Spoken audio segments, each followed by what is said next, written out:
Sí.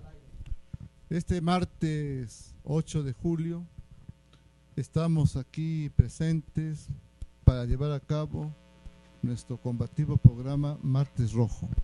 Hoy, en ausencia de Manuel, le deseamos que esté bien, Esté bien. donde él se encuentre, pero vamos a analizar cosas fundamentales, más que nada una radiografía de qué somos los mexicanos.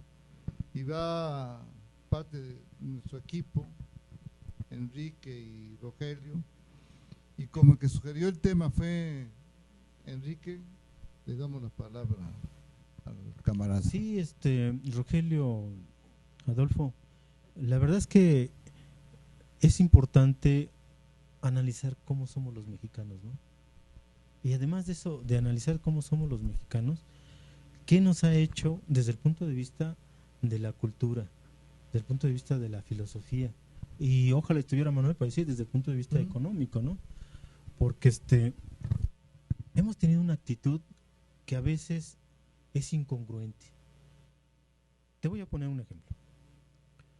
Yo en mis años mozos entré a trabajar en una fábrica que se llama Conelec y me dieron una tarjetita.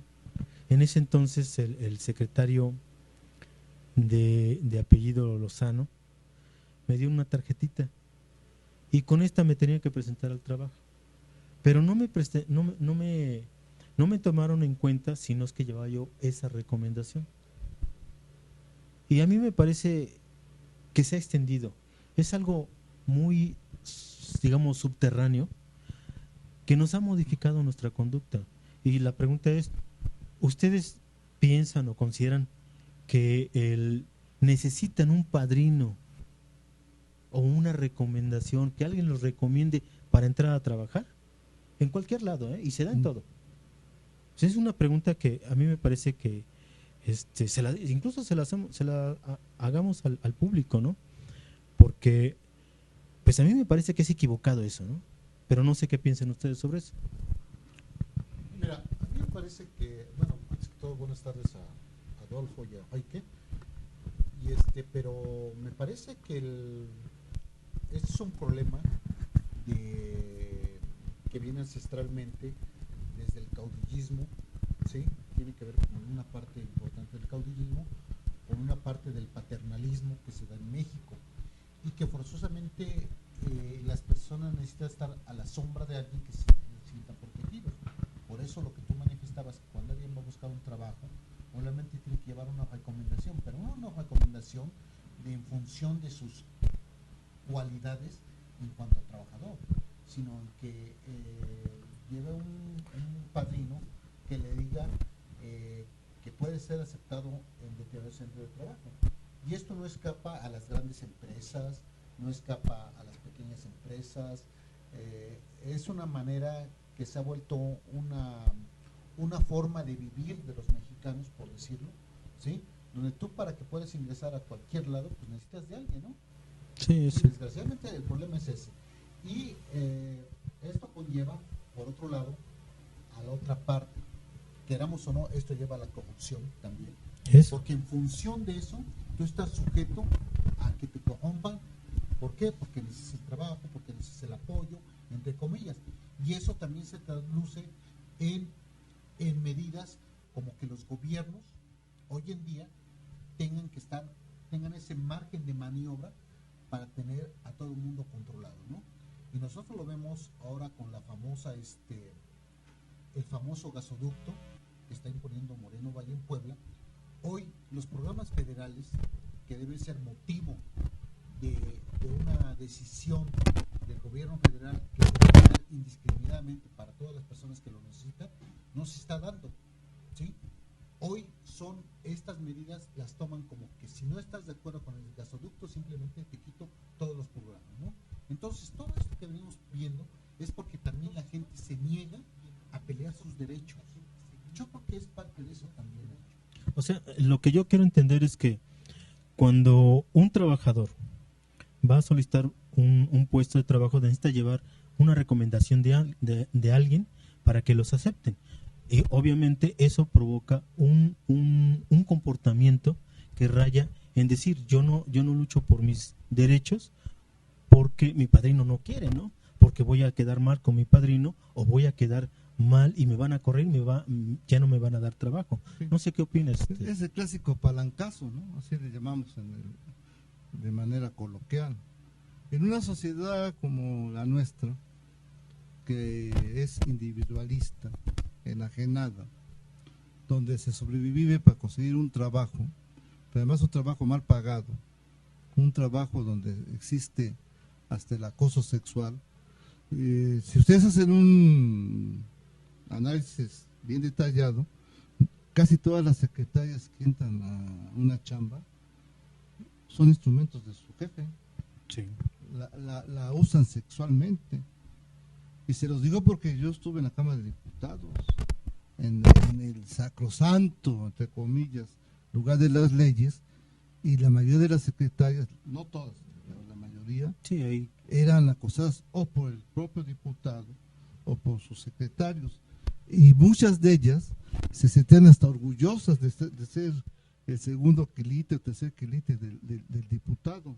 O sea, ese padrinaje que tú dices, esa actitud de sometimiento, y nadas todo para llevar la comida a la casa. Y obviamente el diputado le daba buenas recomendaciones a la secretaria que quedaba bien con él y subía de escalones.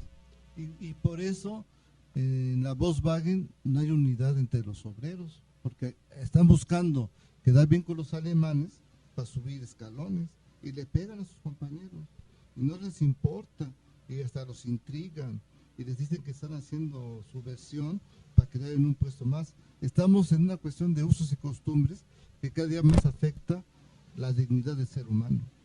Sí. Aquí en México nosotros estamos perdiendo, y digo nosotros, hablando del pueblo mexicano, nuestra propia dignidad. Nos enojamos más porque México pierde un partido de fútbol y no hay nada de enojo porque hay miles y miles de gentes pobres, humildes y desempleados. No nos indigna que los niños, sin que vayan solos, se vayan a Estados Unidos. Y si gritamos, no fue penalti, no fue penalti. Esa es la actitud de la anexión. ¿Y quién está manejando la actitud del padrino acá? Televisa empieza a manejar esa frase. Hasta este señor que se dice presidente dice que no fue penal.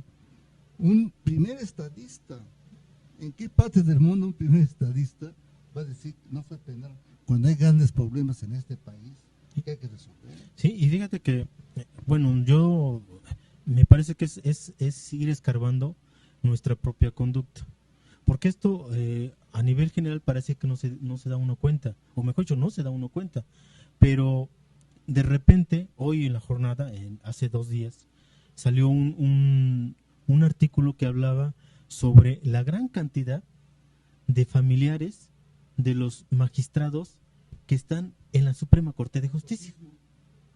O sea, estamos hablando de la cuestión de el padrinar o el de llevar a una persona y decir yo te recomiendo, yo lo recomiendo y entra, con todo, sin necesidad de mostrar sus capacidades.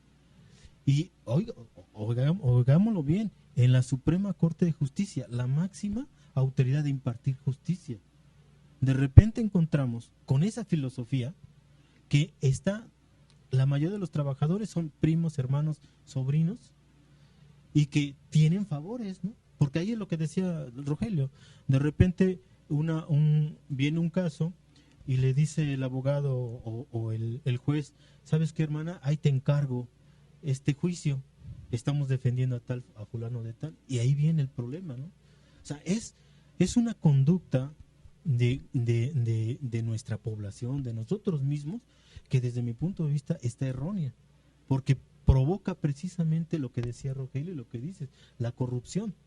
Y bueno, yo no sé hasta qué grado, pero hay una palabra, nepotismo, si no mal recuerdo. Nepotismo. Y en la universidad, por ejemplo, en la Universidad Autónoma de Puebla, existe, pero enormidades. Hay gente que llega a la rectoría e inmediatamente aparecen el hermano de la hermana, o el primo, la prima y la sobrina ya teniendo trabajo. Y el público en general creo que debe de de recordar, ¿no?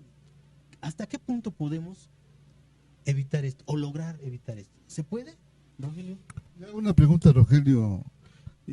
¿No fue la causa la que tú estás manejando, Enrique, que el sindicato de la universidad quedara casi destruido?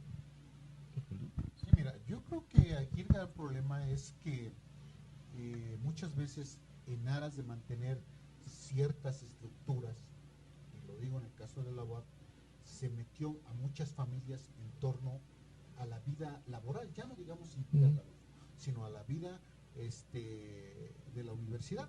Y solo por mencionarte 2, 3 familias, los Bautista, que el tesorero era Bautista Ramos. Bautista Ramos, ¿no? Después están los tristes, célebres Zárates, ¿no? Lo más podrido que hay en la universidad. Los Vélez. ¿No? La familia Vélez Pliego, desde el papá, Alfonso Vélez, no me acuerdo el apellido. López, los hijos, y podríamos enumerar los Doher, ¿no? Sí, que hasta la fecha siguen metidos. los Glockner, ¿no? O sea, podemos meter un número dinastías que se han hecho a la sombra de la universidad y que viven de la universidad. Pero una cosa, Rogelio, hablando de este tema, tengo una información de primera mano que cada miembro del sindicato tiene, por ejemplo, derecho a 2 plazas para meter a sus familiares. No, es una información que... de alumnado, o sea, para entrar a la universidad. Ah, caray. Bueno, mira, yo sé eso, ¿no? Que solo el hecho que tú seas trabajador de la universidad te da derecho a tener que entre un familiar tuyo a la prepa, a la universidad, a estudiar, obviamente. Mira, en el contrato colectivo de nosotros de trabajo que tiene el SUNTUAP, dice exactamente, que tus hijos y tu cónyuge pueden entrar a la universidad. Obviamente que las condiciones van cambiando. Y hoy en día, para que tú puedas aspirar a tener un lugar, antes nomás era el solo hecho de ser hijo de trabajador o cónyuge de un trabajador para poder accesar. Hoy en día tienes que tener 500 puntos, el total de 500 puntos para que puedas accesar a la universidad. Pero, si no los tienes, no puedes adoptar. Pero mucho menos de lo que le piden al alumnado general, ¿no? Claro. Son una de las, digamos, pero eso está contratado. No sí, es un contrato. Pero la esencia, Rogelio, la esencia. O sea, estamos hablando del palancazo y acá en unos estatutos se plantea lo que tú decías de la justicia, los familiares, por cuestión de estatutaria. Y la realidad debía de ser que los hijos o los parientes debían de estar en la universidad por su calidad de estudio. Claro, mira, yo te voy a decir una cosa. En mi caso, yo tengo 2 hijos y los 2 entraron por medio de sus propios. No quisieron que nosotros los ayudáramos, pero entonces ya queda aquí a la cuestión de capacidad y moral de cada persona. Mis hijos pudieron acceder a la universidad porque tenían la capacidad, nunca se prestaron con hijos de trabajador y afortunadamente pasaron sus partes de su conocimiento, digamos que pudieron acceder a la universidad, pero esto que tú me dices se va de la mano a todos los niveles. Por ejemplo, hay que decía de la Suprema Corte.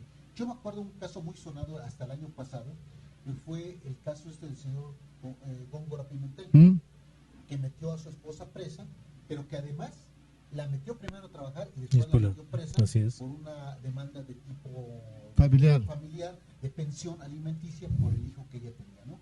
Entonces, a tal grado es que esto lleva de lo que tú dices, de usos y costumbres en algunos momentos, pero que va muy ligado a la corrupción. Y nosotros lo vemos en todos los ámbitos, ¿no? En todos los ámbitos. Tú llegas, yo tuve oportunidad de ver cómo mi hijo se estaba desempeñando en un trabajo de una empresa alemana, y sin embargo llegó una persona que iba recomendada por un diputado, ¿sí? Aquí en Puebla, de una empresa alemana, que era decíamos que estaba muy bien y todo, que estaba en capacitación, y de momento llegó esta persona, de sexo femenino, por cierto, para variar, y con sus atributos pues le dieron el puesto, y aunque la muchacha no sabía lo colocado. Entonces me parece que ese gran problema que seguimos arrastrando, no estamos en función de las capacidades, sino estamos en función del compadrazgo, del amiguismo, y nosotros lo vemos en la Universidad Autónoma de Puebla, se siguen dando esa situación. Hoy, el otro día decían que ya hay una posibilidad de que todo esto se vuelva transparente. Yo hasta verlo no voy a creerlo, porque por ejemplo están los exámenes de oposición, ¿no? Regresamos sobre este tema y vamos a discutir lo de la transparencia que existe en este país. La idea de hacer un café acá, cuando llegamos a Puebla, nosotros venimos del Estado de México. La idea de hacer un café acá, cuando llegamos a Puebla, nosotros venimos del Estado de México, fue como lograr un café que se sintiera muy mexicano. Que llegaras y que te envolviera el ambiente mexicano, los colores, tal vez no sí las tradiciones, pero como es un lugar chico, pues tratamos de, ahora sí que lo que pudiéramos lograr, ¿no? Tanto con artesanos como lo que pudiéramos nosotros entender de lo que es México. Tenemos pizzas, ensaladas, bagels, postres y todo de primera calidad. La artesanía, que es artesanía mexicana. Presentar artesanía de artesanos mexicanos, como viene mucho extranjero, pues también se vaya al extranjero, ¿no? Obviamente toda la artesanía que tenemos aquí está a la venta, y entonces eso hace pues, que se lleven un cachito del café a otra parte del mundo, ¿no? O a otro estado, o aquí mismo en Puebla. De lunes a viernes estamos abiertos de 10 de la mañana a 9 de la noche, y en fin de semana de 11 de la mañana a 9 de la noche. Estamos en 3 Oriente 607, esquina con 6 Sur. El Café Milagros se llama Café Milagros porque, aparte de que es algo como muy mexicano, estamos llenos de milagritos.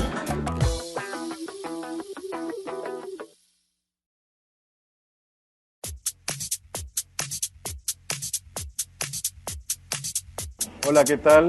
Bienvenidos. Mi nombre es Víctor García y vamos a darles un pequeño recorrido acerca de lo que es Agogó.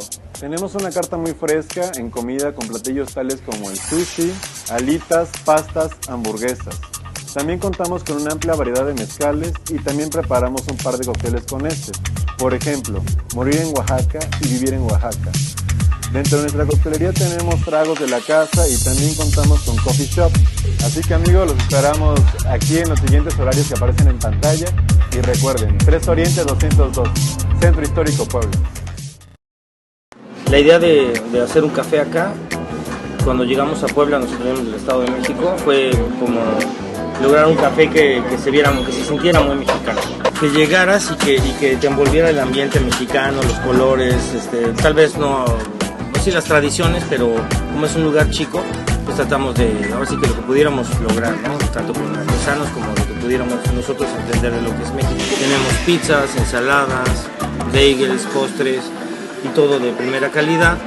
La artesanía, que es artesanía mexicana. Presentar artesanía de artesanos mexicanos, como viene mucho extranjero, pues también se vaya al extranjero, ¿no? Obviamente toda la artesanía que tenemos aquí está a la venta, y entonces eso hace pues, que se lleven un cachito del café a otra parte del mundo, ¿no? O a otro estado, o aquí mismo en Puebla. De lunes a viernes estamos abiertos de 10 de la mañana a 9 de la noche, y en fin de semana de 11 de la mañana a 9 de la noche. Estamos en 3 Oriente 607, esquina con 6 Sur. El Café Milagros se llama Café Milagros porque, aparte de que es algo como muy mexicano, estamos llenos de milagritos.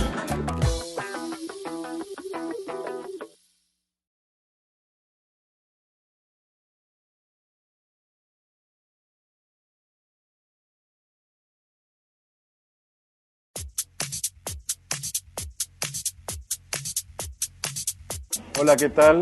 Bienvenidos. Mi nombre es Víctor García y vamos a darles un pequeño recorrido acerca de lo que es Agogó. Tenemos una carta muy fresca en comida con platillos tales como el sushi, alitas, pastas, hamburguesas. También contamos con una amplia variedad de mezcales y también preparamos un par de cócteles con este.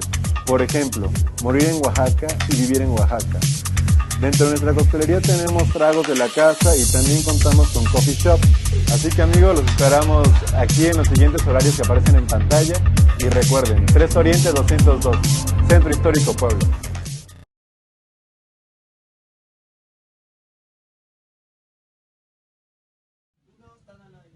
¿Y qué opinas? Tocó Rogelio la cuestión de la transparencia. ¿Hay transparencia en este país? Bueno, es una pregunta... Esta es la leyenda negra. Sí, claro. O sea, es una pregunta hasta cierto grado capciosa, ¿no? ¿Qué es transparente en este mundo? ¿O qué es transparente en este país, hablando de política, claro está. Yo creo que nada. Y del sentido humano. Y digo, en realidad, específicamente en el caso de la política, ¿qué hay de transparente? No hay nada. Y no hay nada porque se utiliza precisamente para el control y el ejercer el poder desde el Estado, desde el poder mismo, vamos. Yo digo, aquí el problema es que no solamente falta claridad en las cosas que se gastan, desde una casa, desde un sindicato hasta el gobierno, ¿no? Hasta el país. Digo, si voy a un sindicato, digo, oye, pues yo estoy dando mis cuotas, quiero saber en qué se está gastando, y pasan meses y meses y no me dicen nada, o voy a la universidad, oye, ¿saben qué? Estamos recibiendo 3.900 millones de pesos al año. ¿En qué se está gastando? Y dice, no, sí, tú entra a la página de la UAP y ahí va a estar toda la información, pero tú entras y no hay nada. Pides información y te mandan a otro lado. Y el gobierno, ha habido mucha información en televisión donde dicen, ahora el gobierno es transparente. El IFAI te dice que te tienen que informar porque te tienen que informar. Pero no es así. No es así. Entonces yo creo que dentro de lo que es la leyenda negra, la cuestión del compadrazgo, del amiguismo, de tener una persona que lo recomiende a uno, es parte de una cultura que, en mi opinión, debe acabar en México. Debemos estar ahí por las capacidades de cada uno. Eso no quiere decir que se excluya a los trabajadores, no. Pero ¿cómo podemos ser mejores? Pues precisamente viendo nuestras propias capacidades y dándole trabajo a todo mundo, Pero para que pase eso, Enrique, debemos ser transparentes. Claro. Si no hay nosotros una conducta positiva, donde planteemos que lo que vamos a hacer es por nuestras cualidades, y mientras el capitalista no pague un salario justo, sino pague migajas, el trabajador y trabajadora mexicana va a seguir buscando los palancazos para colocarse un poquito mejor, porque la palanca te permite tener un salario un poquito superior a los demás. Por eso es el apoyo que te da el diputado, el senador, el gobernante o el empresario. Pero en México no hay esa política de transparencia. Por ejemplo, Moreira, 30,000 millones de pesos se robó. 30,000 millones Y de pesos o de dólares. De dólares. El IFAI nunca aclaró nada. ¿Y qué gobernador no ha defraudado al pueblo mexicano? Llevándose la lana del pueblo mexicano. Todos. Y el IFAI, para entrar al IFAI, busca la página, pides información y tienes que pasar miles de filtros para que te la den. Claro. Y luego te dicen, esa es información clasificada que solamente se va a poder decir dentro de 30 años. Por ejemplo, el caso de los gobernadores.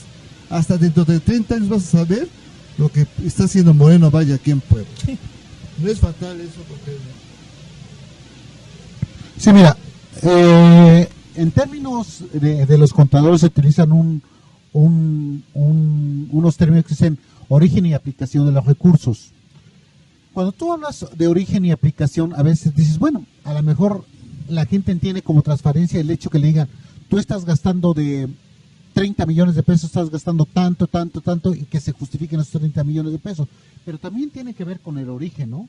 Hoy en este país donde hay tanto la corrupción y todas estas cosas, fíjate, yo estaba leyendo el libro de Anabel Hernández, Los Señores del Narco, y es un libro bastante interesante porque ahí ves cómo grandes empresarios como los Vázquez Raña, como Lorenzo Zambrano, como los Camil, ¿sí?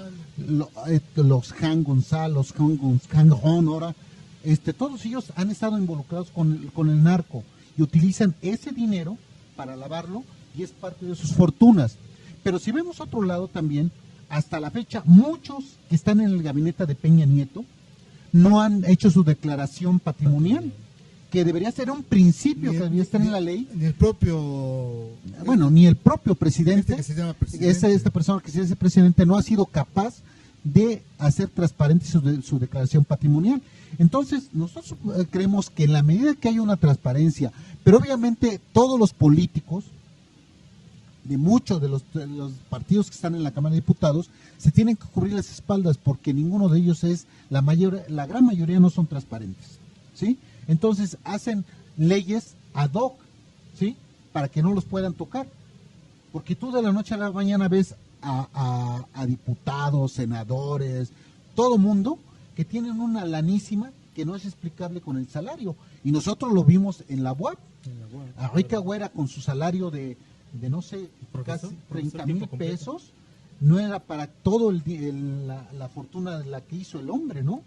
Universidades privadas, inversiones en Campeche, camionetas, caballos pura sangre, todo esto, si nosotros lo sumamos, por muy bueno que sea para los negocios, no tenía para esa situación el hombre. Entonces, el origen y aplicación de los recursos tiene que ver por de dónde te llegan los recursos, primero, dónde te llegan los recursos, por qué y cómo lo estás aplicando, sobre todo en una institución como es la UAP, a cómo llegan, sí, por ese lado.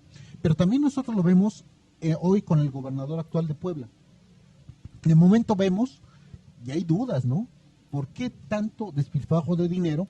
Una de dos, o está empeñando el futuro de los poblanos a largo plazo, o está en otra serie de cosas, ¿no? O las dos cosas. O las dos cosas, porque tú ves, por ejemplo, inversiones tan locas y caprichosas como la Rueda de la Fortuna, que fue una inversión en Puebla que no tiene razón de ser, Y que por cierto, que por ya cierto se le cayó no el- funciona, ya se le está cayendo, Está ¿no? parada. Y que está parada, que es un elefante blanco.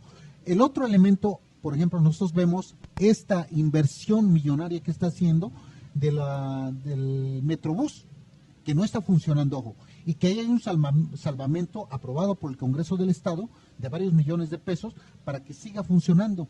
Y sobre la 11, hoy está el segundo proyecto de este mismo Metrobús, pero que tampoco va a solucionar el problema, ¿sí? El problema de los poblanos en materia de vialidades, cuando la situación debería ser crear vialidades alternas para desahogar todo el flujo que hay en Puebla, porque Puebla, quiero decirte que es uno de los estados donde hay más coches, último modelo y todo, porque es una ciudad próspera, entre comillas.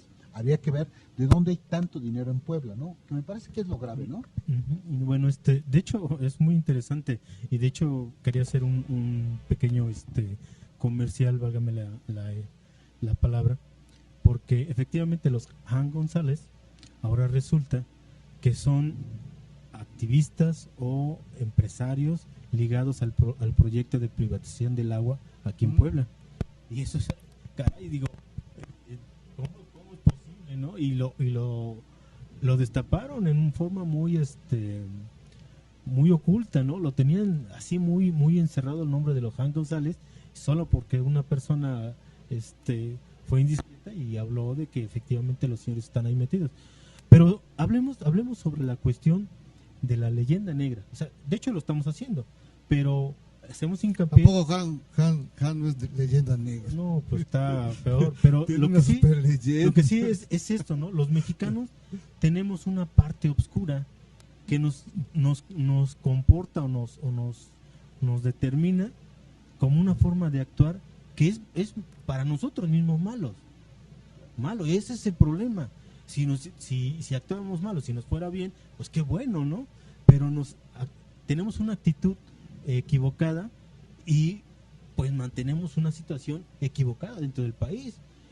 Un ejemplo, resulta que la señora que está trabajando, maestra, tiene una hija y tiene que salir a llevar a su hija a la escuela. ¿Por qué? Pues porque no tiene nadie más, es madre soltera. Y entonces se acerca y le dice al patrón: oiga, ¿me puede dar permiso? Nada más 10 minutos. Y entonces el patrón le dice: sí, ¿cómo no? Adelante.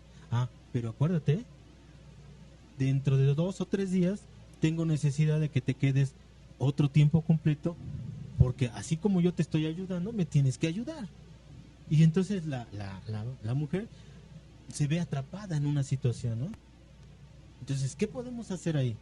Yo desde mi punto de vista, siempre, bueno, hay un derecho. Y la mujer, en este caso, tienes una hija y tienes un problema, la ley te protege en ese sentido, si no mal recuerdo. O sea, no es por necesidad, no es por cuestión propia de esa persona, sino por una necesidad.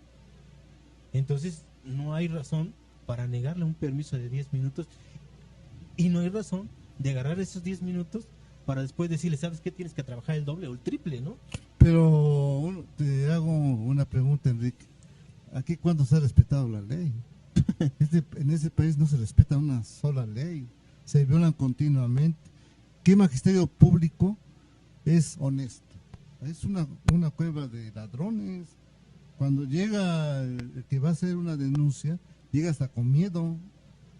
O una mujer que fue violada, llega con el temor de que la acaban de violar ahí. Sí. En ese país, y menos en un país neoliberal donde se respeta al gran capital, al empresario, al capitalista. Ahí esta trabajadora tiene que cumplir, porque si no la corre el patrón, pero además a veces les piden que vayan a acostarse con ellas, que es lo más denigrante, Sí. que una mujer se acueste con uno porque tiene que llevar comida a su casa. Sí, Entonces aquí se violan todos los días las leyes. sí. Por ejemplo, la ley de hoy la ley de Telecom, salen y dicen todo por el bien de México, todo por el bien de los ciudadanos. ¿Y quién es el gran ganón? Televisa. Televisa tuvo de ganancias el 17% de su capital y México está creciendo al 2%. Crece más Televisa, crece 10 veces más Televisa que el crecimiento económico de México. Entonces, ¿a quién están ayudando? A Televisa. Y ellos dicen que no. Esa es una cuestión de cinismo, pero de nada de transparencia. Estos políticos se vuelven en sirvientes de Televisa y de los mandatos del Fondo Monetario Internacional. Sí. Rogelio. Fíjate que aquí hay otro, tantito Roger, hay otro elemento que a mí me parece que tenemos que destacar o que se tiene que destacar. Está contemplado en un dicho y Morena, el Obrador lo planteó. Eso de que primero yo, después yo y por último yo, también es un elemento, digamos, mexicanísimo, pero que también contribuye a la leyenda negra del comportamiento del mexicano. ¿Por qué? Yo conozco, nací en barrio y me desarrollé en barrio, y en barrio bravo, de pelea, vaya, y decían, ¿sabes qué? No, yo primero, y si después yo también, y yo primero siempre, ¿no? Independientemente de que se tenga razón o no se tenga razón, era primero él. Y esa es una actitud que también provoca problemas al mexicano. Porque lo que se plantea es aplasta al otro, aunque sea mejor. Aplasta. Yo tengo la fuerza, lo aplasto y me sitúo sobre encima de él. Primero yo, después yo y por último yo. ¿Pero quién No sé aplasta a qué quién, Enrique? Los que tienen el poder. Porque tú estás hablando de un territorio, un barrio. Y más un barrio bravo. Claro. Y ahí siempre hay unas tradiciones añejas que hoy están desapareciendo. Toda esa actitud de que había grupos que se reunían para ir a atacar a la otra calle, se va perdiendo por el maldito individualismo. Sí, pero además lo que yo quería destacar Y el yo, es que este fenómeno o elemento filosófico lo vemos precisamente en las esferas altas. El gobierno, principalmente. un ejemplo, el gobierno actual de México, federal, hay un burro ahí metido. Y a pesar de que le dicen, ¿sabes qué? Pero pobres burros. Pobres burros, sí. Con razonamientos. Con razonamientos. Se les dice, esto está mal. Pues no, señor. Yo soy primero yo, y sigo siendo yo, y yo. Y se cierro. Es una actitud filosófica equivocada. Bueno, no sé qué opinas, Roy. Sí, mira, yo creo que aquí el problema es que desgraciadamente el capitalismo como tal va volviendo a los pueblos en caníbales. Hay un canibalismo muy fuerte, digamos, y que nosotros lo vemos en función de la universidad también. Y yo, ¿por qué me parto de esta situación? Yo estuve 2 semestres en la carrera de finanzas y a mí me tocó ver casos donde muchachos que necesitaban cambiar su horario porque trabajaban, simple y sencillamente porque no tenían el promedio, los otros compañeros no le cedían el paso. Decían, es que si yo tengo un mayor promedio, no te voy a dejar el paso. Y entonces hay ese canibalismo, no hay esa convivencia que antes había en la universidad de que, a ver, vamos a hacer grupo para ver cuáles son las necesidades de nosotros como alumnos, solidarias. Hoy no, hoy el canibalismo. Y eso lo ves, cómo va, tú te das cuenta cómo va creciendo día a día en la sociedad, ¿sí? Pero además, donde el pez más grande se come el chico, ¿no? Sí, Y el otro que tú tocabas, decías, bueno, la madre que necesita ir a dejar a su hijo pide 10 minutos. Hay varios factores. Primero, la comodidad de la madre, en un momento dado, el que no quiera luchar por sus derechos, pero también está algo que decía Adolfo, el no respeto a los derechos. Díganse humanos, laborales, lo que tú quieras de cualquier índole, no son respetados en México. Y él ponía un ejemplo, cuando una mujer va violada al Ministerio Público, tiene que someterse a una serie de humillaciones, preguntas y todo, y finalmente para que a veces ni le digan que no es cierto. Y más si es cuestión de algún allegado, algún político, algún juez, algún Ministerio Público, menos le hacen caso. Al contrario, les voltean la tortilla, ¿sí? Y yo me acuerdo, no tiene mucha cosa, que este fue año, donde mataron a una muchacha que estaba embarazada, ¿sí? Y que finalmente la descuartizaron, si no me recuerdo. La llevaron a México. Bueno, el caso es ese, que cuando ella primero llegó, cuando la madre llegó a denunciar esto, no la pelaron, la amenazaron. Finalmente, el mismo gobernador primero dijo que no era de la incumbencia de la propia policía, después tuvo que rectificar y finalmente se vio que había un problema de corrupción de altas esferas, ¿no? Sí, porque entonces el uno ve cómo diariamente esta cuestión de que voy a ser primero yo y después yo es un problema de cultura, ¿no? Claro, de cultura, claro. Tiene que ver con un problema de las estructuras, cómo se mueven en este país, y nosotros lo vemos, ¿no? El caso de Cuauhtémoc Gutiérrez, el dirigente priista del Distrito Federal, donde tú ves que simplemente el mismo gobierno del Distrito Federal le está dando largas. No hay una situación de guía, sabes que ella se investigó con todas las pruebas que hay en su contra, no se le ha consignado, no ha hecho una averiguación seria, fehaciente, que demuestre que esta persona es todo un corrupto y que además está involucrado en la trata de blancas, que es un delito perseguido a nivel internacional. Era para que esta persona debería estar en la cárcel, ¿no? Así son las estructuras. Me acaba de llegar de lo que manda Telmex. Dice, en Puebla, el 50% de las mujeres casadas golpeadas. Es también la leyenda. ¿Por qué la violencia hacia los mexicanos, a las poblanas, y por qué siguen siendo golpeadas? Por lo que decía Rogelio, llegas al MP, una mujer golpeada, y dice, tú te lo ganas porque andas de prostituta, es lo que le dice, o te vistes provocativamente, y tu esposo tiene todo el derecho de pegarte. Entonces ahí está la actitud de prepotencia y la mal llamada justicia mexicana. Si hay un país injusto en el mundo, se llama México. Y si hay ciudadanos que no saben protestar, se llama México. Pero este pueblo se llega a cansar y ha hecho revoluciones. Claro. Y ha entregado su vida. Y cada día se cansa más. Ya pasó el opio del fútbol, que lo mantuvo. Que por cierto perdió Brasil. Pues, 7-1. La corrupción, ¿no? Sí, corrupción. sobre todo por negocio. Y obviamente ahí se demuestra que no todo lo que brilla es oro, que te venden un producto que está defectuoso y sale muy chafa el producto.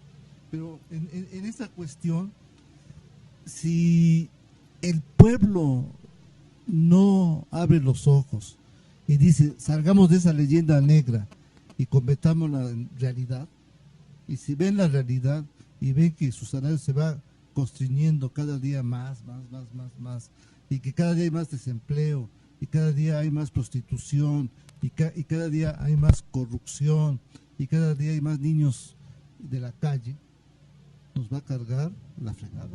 Sí, de hecho, Cuando está cargando. La palabra revolución que acabas de pronunciar, a mí me parece que es elemento de análisis, ¿no? Sabemos que México, a pesar de todas las broncas, de la corrupción, de la mentira, el pueblo no se manifiesta así ya en una acción fuerte, vamos. Y aquí yo digo, la palabra revolución en el ámbito de la cultura, en el ámbito del comportamiento, a lo mejor individual, aunque sería lo más correcto colectivo, pero en lo individual sería muy benéfico, ¿no? Cambiar. Las mujeres han logrado un cambio. Si no me recuerdo, hace unos 30 años o más, difícilmente veías a un hombre cargando a sus hijos, atendiendo la cocina en alguna vez. Hoy se ve en las calles al padre con los hijos yendo corriendo a llevarlos a la escuela, ¿no? ¿En qué país vives? Bueno, Enrique? pues, ¿qué te puedo decir? Hoy hay más machismo, Sí, hoy hay más desobligación, Sí, pero también hay un hay cambio. más niños abandonados que hace 30 Sí, años. sí, estoy de acuerdo, pero también hay un cambio, no digo que total, pero hay un cambio. Tú lo ves.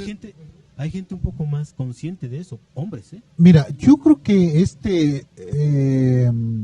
desgraciadamente es lo menos que se ve, Adolfo. Sí lo hay, pero uno quisiera que fuera mucho más de lo que vemos. Desgraciadamente toda esta cultura de avasallaje por parte del hombre hacia la mujer se mantiene, Enrique, desgraciadamente se mantiene, y hoy son casos excepcionales donde el hombre juega el mismo papel que la mujer, de rol, de integración, como integración de la propia familia. Muchos no lo hacen, porque es una tradición que tiene que irse rompiendo poco a poco. Yo en el fondo quisiera que fuera así, que donde el hombre jugara el mismo papel que la mujer, cuidar a los hijos, ir al mercado, ¿sí? Pero desgraciadamente está un dedo que te señala. Cuando tú haces ese tipo de cosas, ahí está el mariquita, el mandilón, el que lo trae corto la mujer, cuando en realidad hay otra situación, ¿no? El cornudo, ¿no? Bueno, eso me parece que ya tiene otra connotación, Sí, pero claro. sí, Pero muchas veces llega, No, cuando tú haces ese tipo de cosas también te lo toman así, que desgraciadamente es el problema. Pero bueno, pero aquellas personas que van superando o que vamos superando esa parte, hoy vemos que la familia es algo importante, claro, y que ahí es donde puedes empezar a cambiar todo esto que estamos diciendo de la forma de ser la leyenda negra del mexicano. Tiene que cambiar desde el núcleo familiar. Y además yo quería hacer una intervención en este sentido, ¿no? El problema de la conducta, sabemos que son conductas que están motivadas por las cuestiones económicas, desde la economía. ¿Por qué? Porque el sistema político capitalista nos implica ese tipo de juegos. Pero también hay cuestiones, digamos, ancestrales, históricas, psicológicas, que provocan ese tipo de comportamiento. Por ejemplo, ustedes recuerdan nuestros emperadores antes de la llegada de los españoles. Fuimos una potencia, válgame la potencia entre comillas, una potencia bastante grande, los mexicas, los aztecas, y todos dependíamos del Tlatoani, que por cierto se traslapó, o no sé cómo se diga, hacia los presidenciales. Hasta en algún momento se dijo, ¿sabes qué? Es el nuevo Tlatoani, el nuevo presidente, porque se dejaba todo a su visión, a su entendimiento, a lo que él hiciera o dejara de hacer. Y eso nos va y nos pega a nosotros en lo individual. Mucha gente, y sobre todo en lugares lejanos de las capitales, donde todavía existe cierta cultura rural, por decirlo así, viene en ese sentido. ¿Sabes qué? Yo no me meto porque es el presidente municipal, es el gobernador, es el presidente de la república, es el senador, es el diputado, etcétera, etcétera, ¿no? Es una conducta aprendida. Por lo que yo también digo, si nosotros ponemos el ejemplo, a lo mejor 1 o 2, y ojalá pudiéramos hacer un mar. Por eso lo de la revolución, a mí me pegó con la idea de como una revolución cultural, tipo China, no sé, ¿no? De conciencia, fundamentalmente. Sí. O sea, que la gente tome conciencia de lo que está pasando, porque no podemos hablar de una revolución como fue en 1910, no hay condiciones. Bueno, además las condiciones las guía el pueblo, de acuerdo al cansancio. Pero estamos hablando de toda una deformación. El individualismo está acabando hasta con la propia familia. Esa familia católica tradicional que existía para sostener al sistema, hoy el propio imperio, el propio capitalismo la quiere acabar, porque la familia todavía se discuten las cosas.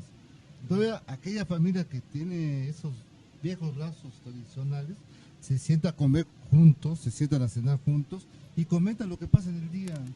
Y cómo ves el gasolinazo, y cómo ves esto y lo otro. Es un espacio de conocimiento y de comunicación.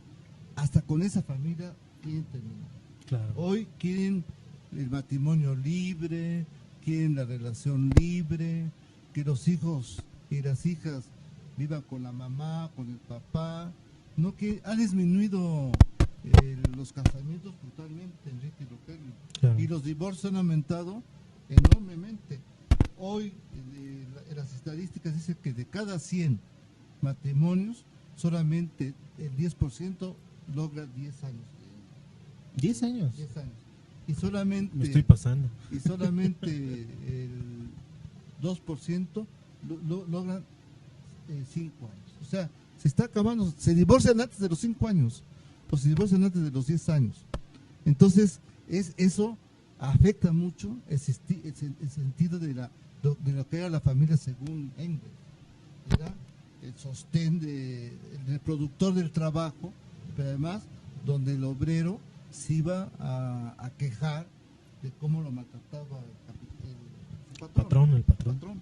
Hoy eso lo vemos en la juventud, que cada día prefiere el acostón que tener una relación formal. Y no es culpa de los jóvenes, es culpa del sistema, de la ideología. Uno cuando es padre... ¿Y quién hace la ideología? Hasta sufre, ¿qué le va a pasar a mis hijos? ¿O qué le va a suceder con tanta actitud que existe la leyenda negra mexicana? Claro. De crímenes, porque hablaba de Anabel, y ese libro es lleno de sangre. Claro. Y donde el más afectado es el pobre campesino que se va al narco, o el de barrio que se va al narco y deja abandonada a su familia. Y la familia muere. Sí, mira, todo esto es interesante desde el punto de vista que lo quieras ver, ¿no?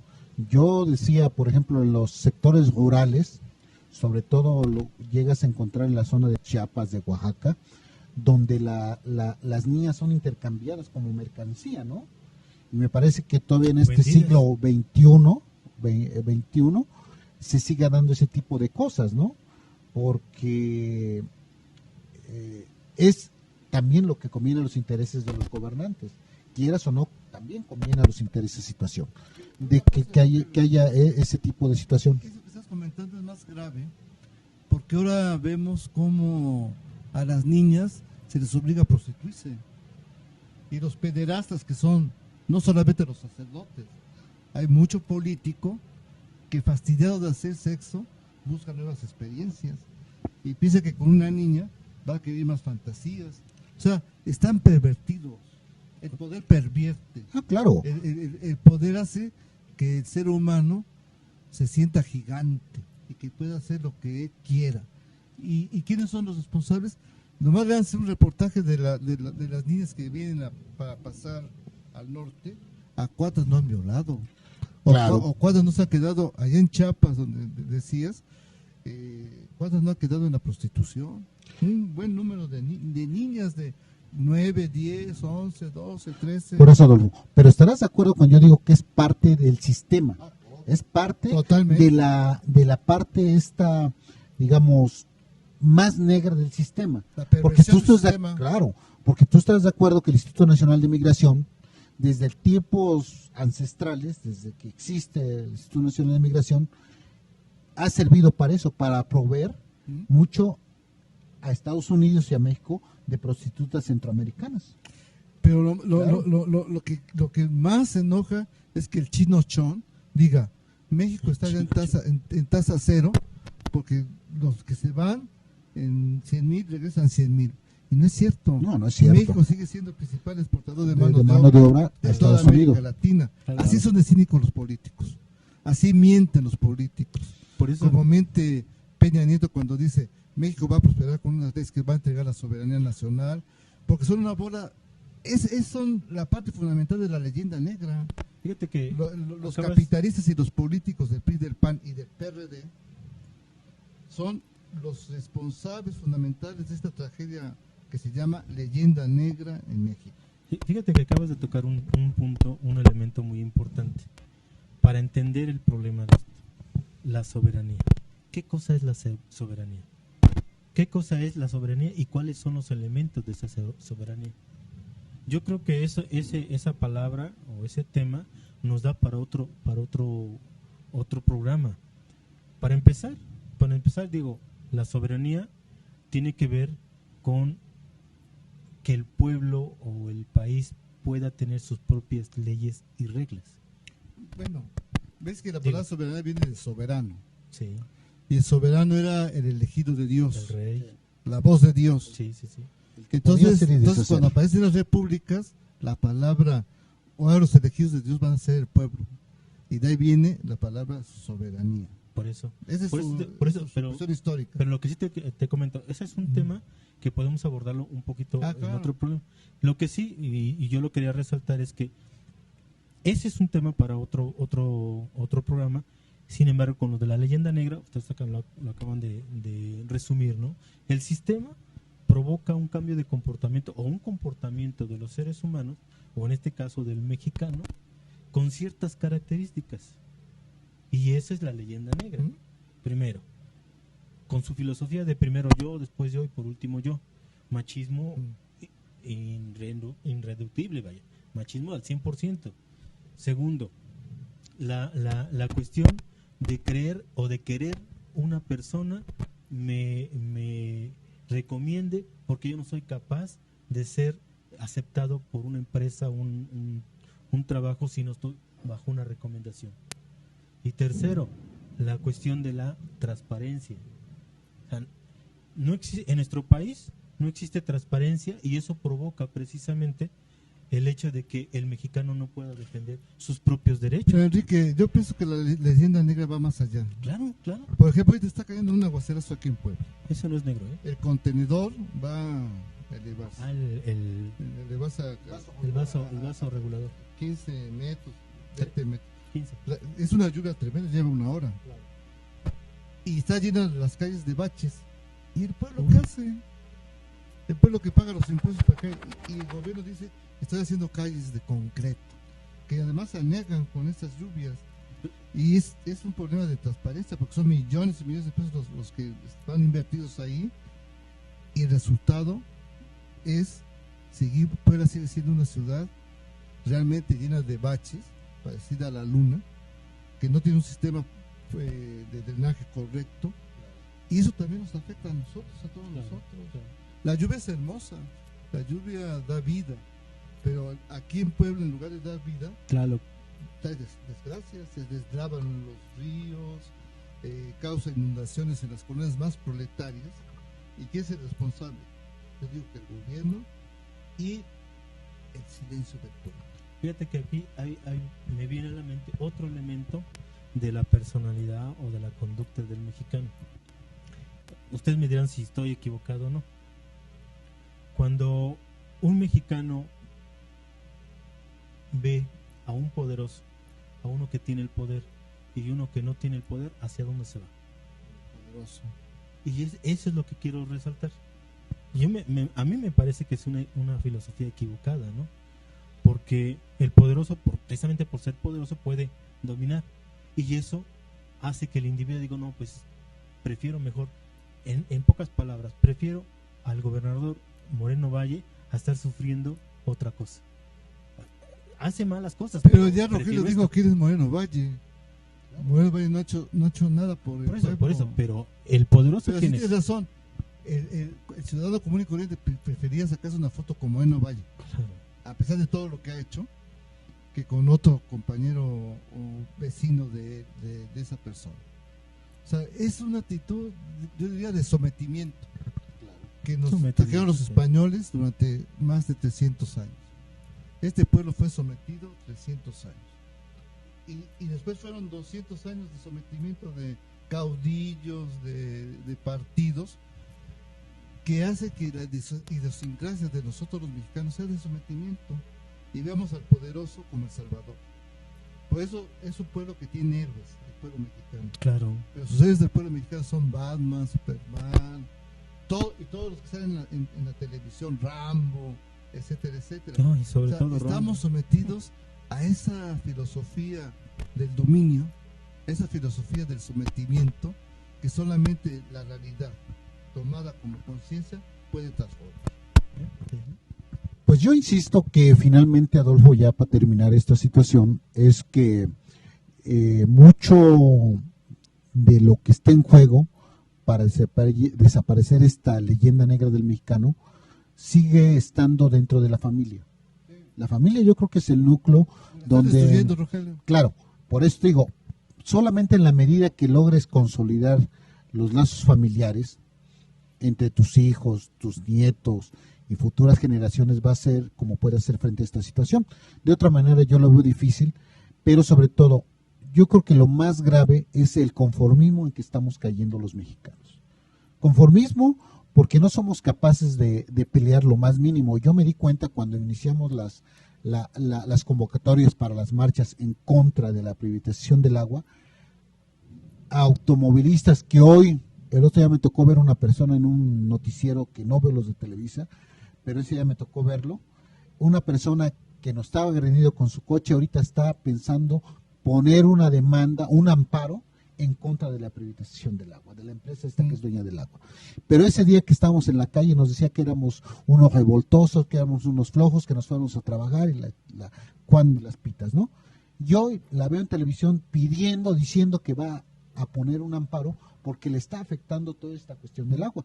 Entonces, a eso voy del conformismo. En la medida que tengamos la capacidad, primero de análisis, de ver cómo se nos vienen los problemas encima por leyes arbitrarias que dicta el gobierno, como es el caso de Moreno Valle, la mafia, mejor dicho, de la mafia mexicana en el poder, en ese momento la gente va a cambiar su forma de ser y su forma de actuar. Yo creo que ahí están las cosas.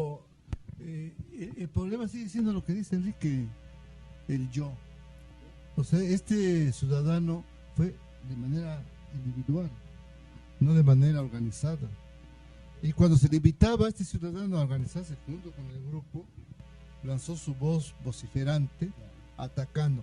Pero cuando se ve afectados sus intereses, actúa solo. Entonces el objetivo es que todos los ciudadanos, y nosotros que estamos en un movimiento de izquierda, tratar de que esos movimientos se unifiquen para pegar donde tienen que pegar, donde afecten al gran capital, que por porque cierto, acciones aisladas, porque yo no creo en la Suprema Corte de Justicia. ni yo. Todos los amparos que se metan realmente van a ser a favor de las empresas privadas.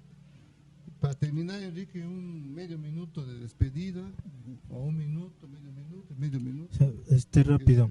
Nada más les recuerdo, hoy en cuestión de solidaridad, recuerdo la detención del doctor Mireles allá en Michoacán, y hoy aquí en Puebla están citando a una manifestación a favor de la liberación, y me parece que es en la Fuente de los Frailes. Ojalá y el agua nos dé tiempo ahí, pero es importante, ¿no? Yo digo que esta leyenda negra, además individualmente podemos hacerlo también, si queremos.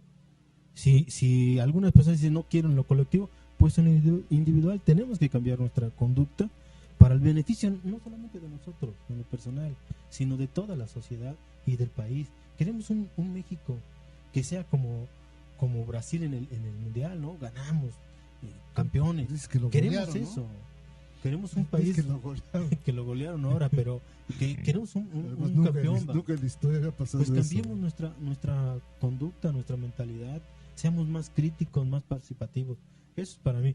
Y les recuerdo, los martes rojos a las 5 de la tarde, aquí en Movimiento TV, adelante, pregúntenos, cuestiónenos. Sí, yo nomás para terminar, yo creo que yo los invito a que estemos pendientes de todo lo que pasa a nivel nacional, como esto que pasó con el doctor Mireles, pero también con las cosas que están pasando en Puebla. Y bueno, los invitamos al próximo programa de donde está Valeria, la guapa Valeria, con ahí está el detalle, donde tiene una serie de cuestiones bastante interesantes, ¿no? Me despido diciendo, lean este libro, Los 10 días que conmovieron al mundo, de John Red. Ahí van a sacar una experiencia importante que nosotros los mexicanos debemos ir pensando. Nos vemos dentro de 8 días en Martes Rojo. Y un saludo a nuestro productor.